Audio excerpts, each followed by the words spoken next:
Yo les potes, aujourd'hui les gens, on se retrouve pour une nouvelle vidéo. Aujourd'hui les gens, je vais vous présenter un micro qui est tellement bien, qui est celui-ci, donc le Zoom H1.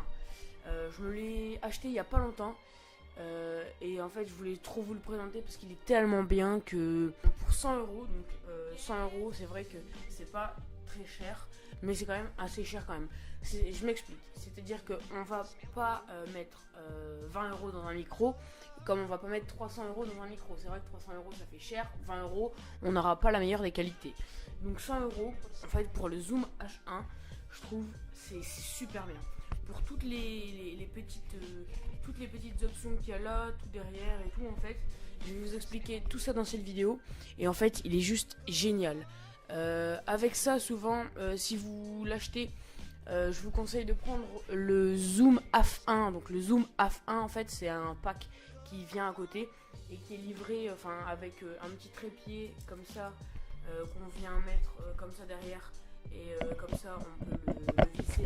Oula. On peut le visser et donc du coup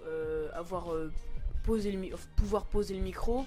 On a la petite bonnette qui est là, on a un petit câble et on a surtout une housse, donc une housse pour mettre le micro. Donc la bonnette elle rentre pas dedans, mais c'est pas grave, la bonnette elle est très facile à mettre. Donc du coup dans cette vidéo je vais vous présenter toutes les caractéristiques du micro Zoom H1. C'est parti. Donc pour commencer les gens, on a juste ici donc une petite prise jack pour pouvoir mettre un micro cravate. Donc c'est mieux de mettre un micro cravate parce qu'on va pas mettre un plus gros micro, c'est vrai que c'est un peu stupide. Donc on va mettre un micro cravate, on va mettre le micro dans notre poche et c'est bon, on appuie sur le bouton principal pour enregistrer et c'est nickel. Ça marche ça marche du feu de Dieu je dirais. Donc voilà. À côté, en dessous donc du petit truc jack, on a un bouton plus et moins.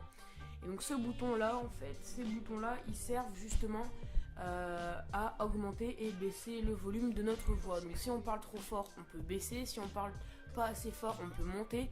En fait, c'est selon votre préférence, selon la préférence aussi de vos abonnés ou quoi en fait.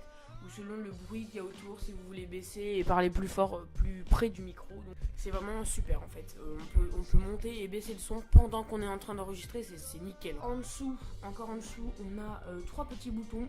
Donc un bouton qui sert à avancer, un bouton qui sert à play et pause l'enregistrement, et un bouton qui sert à reculer. Donc ces boutons là, ils sont utilisables que quand on est en mode... comment j'expliquerai ça? En gros en fait le micro on peut lire déjà nos pistes audio via le micro, donc du coup c'est super pratique. Donc du coup on lit le micro, on lit nos pistes par rapport à ça et on peut avancer avec les 3 boutons qui sont là et play et pause bien sûr la piste audio qu'on est en train d'enregistrer, qu'on est en train d'écouter, pardon. Juste en dessous on a un petit bouton avec une poubelle dessus. Donc c'est comme logo une petite poubelle. Ça sert à, comme vous l'aurez peut-être deviné, à supprimer nos fichiers. Comme j'ai dit, on peut bien sûr naviguer dans nos pistes audio.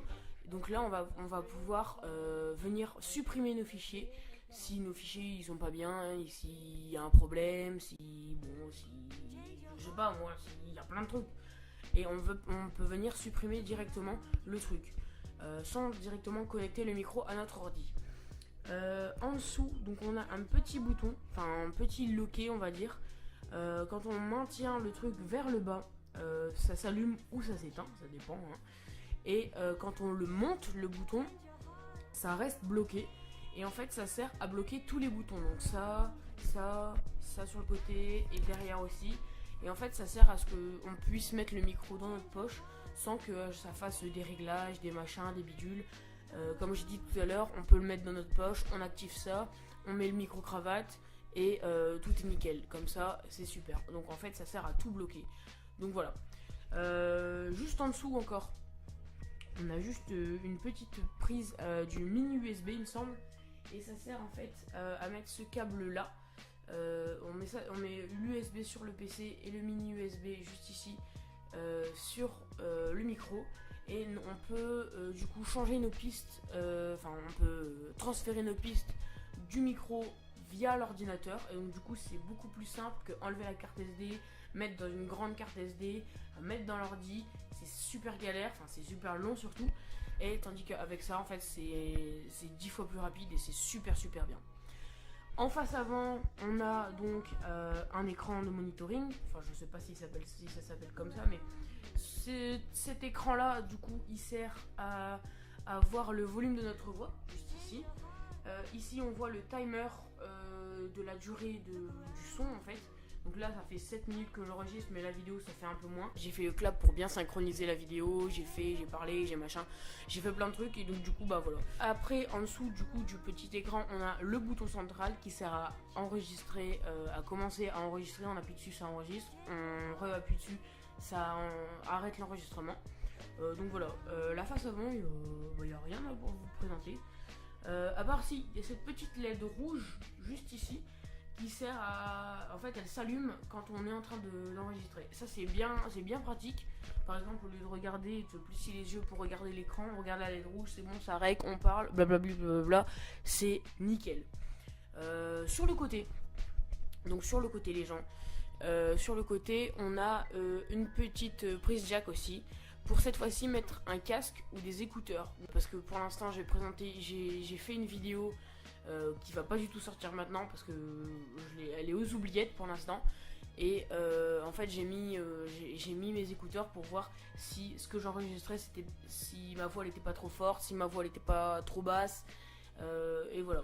Et juste en dessous du coup, toujours rapport aux écouteurs, en fait on peut baisser et augmenter le volume, sauf que là c'est quand on est en train de regarder nos pistes audio. Donc, écouter nos pistes audio, on peut baisser et monter le son. Par exemple, si ça va grave fort dans nos oreilles, au lieu de, je sais pas, au lieu de souffrir pendant l'écoute, ben, on peut baisser et ou monter le son si c'est pas assez fort. Donc voilà. Derrière les gens. Ah oui non, j'ai oublié aussi de vous préciser. Donc ici il y a le petit cache pour mettre la carte SD. La carte SD elle est fournie dans la boîte, dans la boîte. Donc quand on achète le micro, il y a cette boîte là. Donc voilà, elle est assez fine aussi. Et du coup, il y a une petite carte SD qui est fournie avec, c'est super bien ça. C'est une carte SD de 2 Go, c'est pas énorme, mais par contre, pour le début en fait, pour éviter de nous faire acheter une carte SD après, à 32 Go par exemple, parce que moi je vais m'en acheter une 32 Go après, parce que 2 Go c'est vrai que c'est bof quoi. Et pour commencer, par exemple, si notre micro il nous plaît pas, on le teste, blablabla, on parle, on a une carte SD de 2 Go. S'il nous plaît pas, et ben on le renvoie. Et au moins on n'aura pas acheté une carte SD à rien. Ça c'est super bien. Derrière les gens, on a un petit cache pile. Donc un peu négatif, mais bon ça passe encore. C'est des piles. Donc c'est des piles. C'est une pile qu'on doit mettre dedans. Mais au moins comme ça, c'est un point négatif et en même temps à la fois un point positif. Par exemple, je prends l'exemple de la Paris Games Week. Je vais y aller cette année. Si par exemple je fais une vidéo ou plusieurs vidéos et qu'à un moment je tombe en rate de batterie, au lieu de plus faire de vidéos parce que j'ai pas mon chargeur, il n'y a pas de prise à côté surtout, clac, j'enlève la pile, je la jette ou je la mets dans ma poche. Très mauvaise idée d'ailleurs. Et je remets une nouvelle et du coup je peux continuer encore à enregistrer. C'est super bien quand même. Même si une batterie c'est bien quand même. En fait même une batterie c'est bien, mais en fait c'est le meilleur du meilleur, c'est une batterie interchangeable. C'est comme une pile, sauf que c'est une batterie. Voilà, c'est tout. Donc du coup au-dessus du cache batterie, enfin du cache pile, on a un petit trou qui sert du coup à venir plugger tout ce qui est trépied, tout ce qui est petite perche, parce que dans le Zoom F1, donc dans les packs et tout, il y a aussi un petit tube qu'on glisse ici et comme ça on peut bien tenir fermement le micro. Je l'ai pas pris, je l'ai pas là, mais parce que c'est inutile un peu, parce que je préfère le poser le micro ou même carrément le tenir avec le trépied. Bon, c'est pas très bien pratique, mais on s'en fout un peu. Et donc du coup c'est un truc pour venir visser des choses ici. Au dessus, donc les gens, on a trois petits boutons à descendre et à monter. Donc ici on a quoi? On a rec format, donc en gros on peut enregistrer en MP3 ou en WAV ou en WAV, je sais pas comment on dit, mais moi j'enregistre en MP3 parce que voilà. À côté, donc au milieu, on a un bouton, c'est auto level. Donc auto level, en fait, c'est énorme. Par exemple, si on parle trop fort, le micro va s'occuper de baisser ou de monter le son. Par exemple, si on parle trop fort, il va baisser le son. Si on parle trop bas, il va monter le son et il va régler à une hauteur de son qui est correcte en fait. C'est super en fait, c'est super. Mais par contre, quand on parle trop bas, malheureusement, il va monter le son et du coup, on va potentiellement avoir un petit bruit de fond. Mais c'est pas grave. Moi, je l'utilise pas. Sauf par exemple dans les conventions, à la limite, je peux l'utiliser. Enfin, je sais pas encore comment ça réagit bien au bruit. Parce que ça fait une semaine que je l'ai, ce micro-là. Et en fait, il est tellement bien que. Bah voilà, en fait, je voulais trop vous le présenter avant d'avoir tout testé. Même si j'ai déjà regardé des tests avant, hein, bien sûr, je sais que par exemple tous les boutons, ça servent à quoi. Et le dernier bouton, c'est Low Cut. Et en fait, ce dernier bouton, ça sert à effacer les bruits de fond. Par exemple, s'il y a du bruit à côté de vous, s'il y a quelqu'un qui fait du bruit, qui mange ou quoi, faut l'activer et en fait tous ces bruits là ils seront supprimés. On n'entendra que votre voix ou la voix ou d'un pote et vous à côté quand vous avez le micro comme ça. C'est super. Du coup ce Low Cut, ce petit bouton là, je l'ai pas activé parce que je suis en intérieur, je suis dans ma chambre. Il n'y a rien, il n'y a pas de bruit autour, il n'y a pas de petits vibrements, il n'y a pas de quoi le mettre en fait. C'est tout simple, il n'y a pas de quoi le mettre. Donc voilà. La vidéo touche à sa fin les gens. J'espère qu'elle vous aura plu. Si c'est le cas, laissez un like, abonnez-vous, partagez, commentez. Et moi je vous laisse. Si vous voulez acheter le micro et le pack du micro, je vous le mets dans la description. Donc voilà. Ciao. Ciao.